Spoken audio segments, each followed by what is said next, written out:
16. At Guanyin Hall, the monks plot for the treasure. At Black Wind Mountain, a monster steals the cassock. We were telling you about the disciple and master, who urged the horse forward and arrived at the front gate of the building. They saw that it was indeed a monastery with tiers of towers and turrets, and rows of quiet chambers. Above the temple gate hung the august panoply of colored nimbus.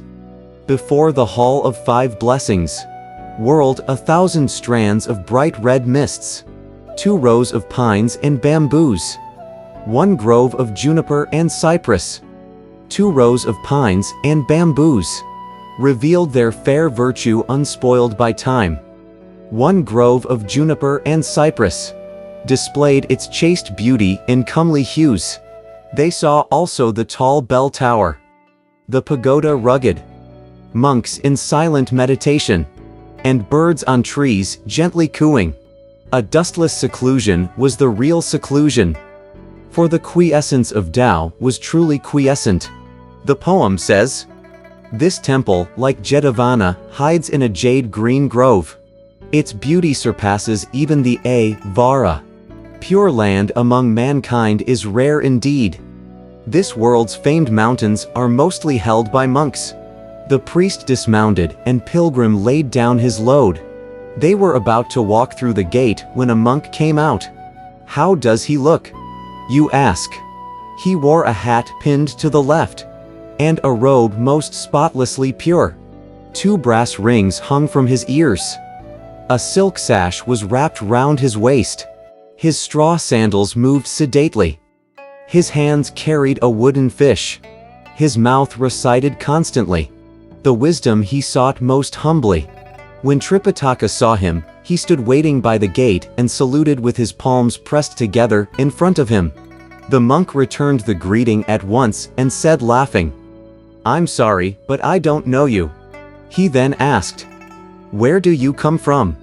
Please come in for some tea." "Your disciple," said Tripitaka, "has been sent by royal decree from the land of the East to go to seek scriptures from Buddha in the Temple of Thunderclap. It was getting late when we arrived here, and we would like to ask for a night's lodging in your fair temple. Please take a seat inside," said the monk. Only then did Tripitaka call Pilgrim to lead the horse inside. When the monk caught sight of Pilgrim's face, he became somewhat afraid and asked, "What's that thing leading the horse?" "Speak softly," said Tripitaka. "He's easily provoked.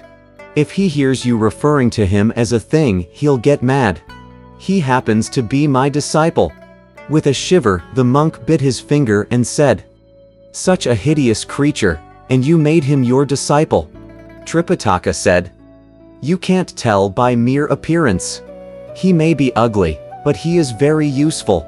That monk had little choice but to accompany Tripitaka and Pilgrim as they entered the temple gate.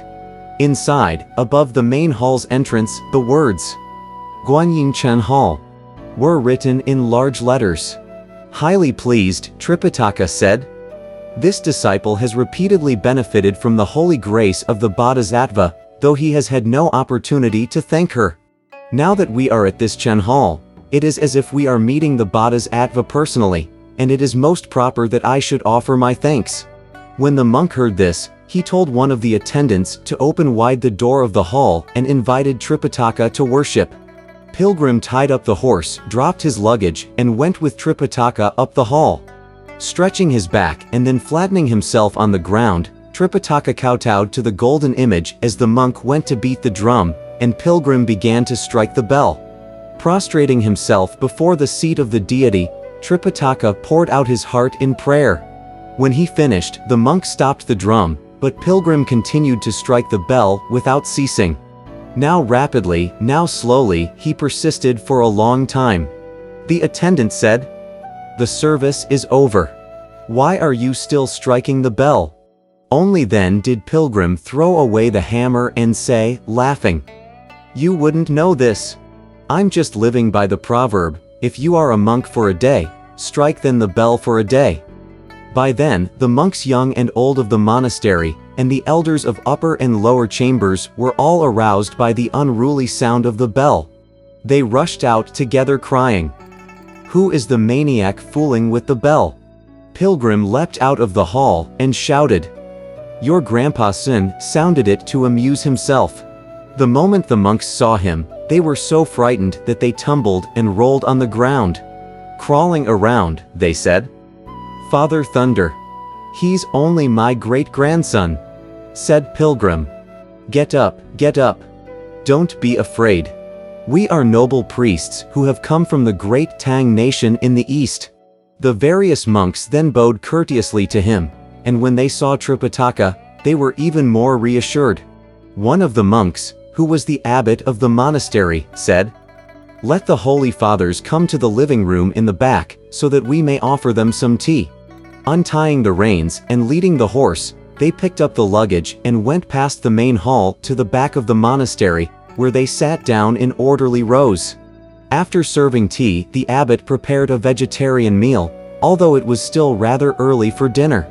Tripitaka had not finished thanking him when an old monk emerged from the rear, supported by two boys. Look how he was attired. He wore on his head a Varokana hat, topped by a precious, shining cat's eye stone. He wore on his body a brocaded woolen frock, piped brilliantly in gold and kingfisher feathers, a pair of monk shoes on which 8 treasures were set, and a priestly staff encased with starry gems. His face full of wrinkles. He looked like the old witch of Lee Mountain. His eyes were dim-sighted, though he seemed a dragon king of the Eastern Ocean. Wind stabbed his mouth, for his teeth had fallen, and palsy had made crooked his aged back. The various monks made the announcement, "The patriarch is here." Tripitaka bowed to receive him, saying, "Old abbot, your disciple bows to you." The old monk returned the gesture, and they were both seated. "Just now I heard the little ones announcing," said the old monk, "that venerable fathers from the Tang court have arrived from the east. I came out specifically to meet you, without knowing any better," said Tripitaka. "We intruded into your esteemed temple. Please pardon us." "Please, please," said the old monk. "May I ask the Holy Father what the distance is between here and the land of the east, since leaving the outskirts of Chang'an?" said Tripitaka. "I traveled for some 5,000 miles before passing the mountain of 2 frontiers, where I picked up a little disciple. Moving on, we passed through the Hamil kingdom of the western barbarians, and in 2 months we had traveled another 5 or 6,000 miles. Only then did we arrive at your noble region." "Well, you have covered the distance of 10,000 miles," said the old monk. "This disciple truly has spent his life in vain, for he has not even left the door of the temple. I have, as the saying goes, sat in the well to look at the sky.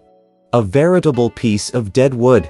Then Tripitaka asked, "What is the honorable age of the old abbot?" "Foolishly, I have reached my 270th year," said the old monk. When Pilgrim heard this, he said, "You are only my descendant of the 10,000th generation." "Careful," said Tripitaka, looking at him sternly. "Don't offend people with your brashness." "And you, elder?" asked the old monk. "How old are you?" "I dare not tell," said Pilgrim. That old monk thought it was just a foolish remark.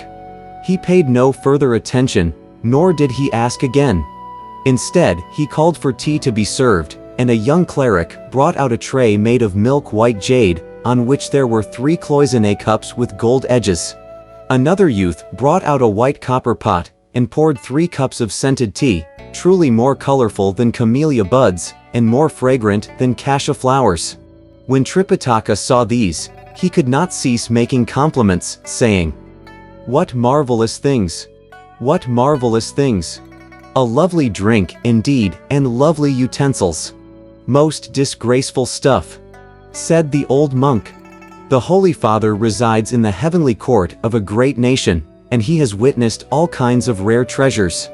Things like these are not worthy of your praise," Since you have come from a noble state, do you have any precious thing you can show me?